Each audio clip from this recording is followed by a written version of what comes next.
some of the unique things with Lucy's anatomy. If you come here, you can see a lot of the skin laxity that she has. She also has a little bit of an underdeveloped chin, and we're also doing a chin implant today.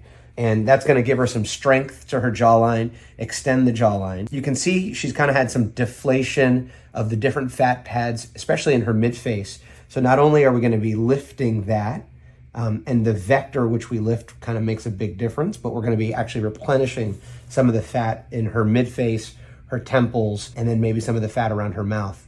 And usually when we think about the mid-face fat replenishment, fat transfer, it's a stem cell fat transfer. We'll put fat in the anterior cheek, in this area, the malar eminence, where the light really reflects it nicely, and out here in the lateral cheek. The chemical peel will help with a lot of these kind of sunspots that you see, help with some of the fine lines and texture.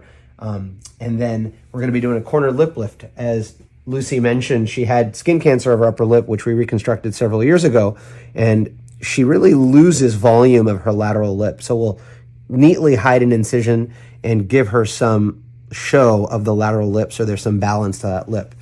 Overall, it's going to be a great day, and we're looking forward to it.